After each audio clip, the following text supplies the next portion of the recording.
नागपूरमधील अल्पवयीन मुलीच्या अपहरण व अत्याचार प्रकरणावर आमदार नीलम गोऱ्हे यांनी संताप व्यक्त केलाय। सायबर तपासणीसाठी आरोपीला अधिक पोलीस कोठडी मिळायला हवी होती असे त्यांनी म्हटले। आरोपीकडून शस्त्र जप्त झाल्यानंतर 2 दिवसांची कोठडी मिळाल्याबाबत त्यांनी आश्चर्य व्यक्त केले। या प्रकरणात आणखी आरोपी किंवा मोठे रॅकेट असल्यास त्याचा शोध घेण्याची मागणी त्यांनी केली। पीडित मुलगी आणि तिच्या कुटुंबियांच्या पाठीशी आपण ठाम असल्याचे गोऱ्हे यांनी सांगितले। मुख्यमंत्री, दोन्ही उपमुख्यमंत्री आणि पोलीस आयुक्त तपासात सक्रिय असल्याचेही त्यांनी स्पष्ट केले। प्रकरणाचा जलद गतीने तपास करून दोषींना कठोर शिक्षा व्हावी अशी मागणी त्यांनी केली। 3 तारीख के बीच में यहाँ पे एक नाबालिग लड़की पर वो उनके घर वालों ने जब तकरार की तो मालूम हो गया कि उसको पकड़ के उस पर बलात्कार करने की कोशिश कर रही थी। उसके शरीर पर घाव थे काफ़ी कुछ, उसको बहुत गहरी जख्म की गई थी, उसको बहुत अलग अलग तरीके से धमकाया था। और ये सब बातें इसके पहले भी उसके पास वीडियो है और घर वालों के फ़ोन हैक करके भी वो बात कर रहा था।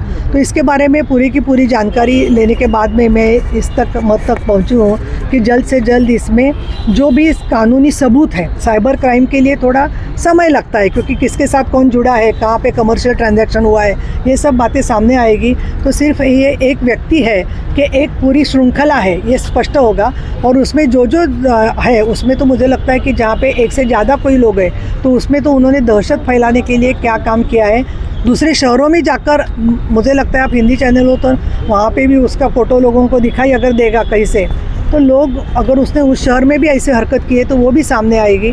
और मुझे लगता है कि अपने बच्चों को सुरक्षितता से शिक्षा और सुरक्षितता मैत्री और मैत्री विद डिग्निटी, मित्रता विद सम्मान, ये सब बातें कुटुंब में, समाज में, शिक्षा में और पुलिस में, गवर्नमेंट में, हर जगह पे ये आगे लेके जाना, सब मिलके साथ में करना ज़रूरी है। किस तरह से कार्रवाई होनी चाहिए, किस तरह से? नहीं, इसमें कार्रवाई तो अभी कानून के मुताबिक होगी, तो मुझे तो हमारी ये अपेक्षा है कि उसको फांसी की सज़ा होनी चाहिए।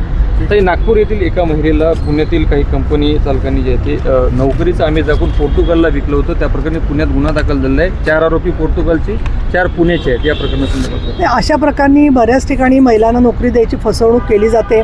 अगदी मला काही ओळखीच्या भेटलेल्या घर कामगार महिला आहेत, त्याही म्हणत होत्या की घर कामगार करण्यापेक्षा आम्ही अमुक एका देशामध्ये जातो। तर अशा पद्धतीने गरीब लोकांना जिथे किंवा मध्यमवर्गीय लोकांना आश्वासन दिलं जातं, तर अशा वेबसाईट्स खऱ्या आहेत का खोट्या आहेत ते आधी तपासलं पाहिजे त्यांनी।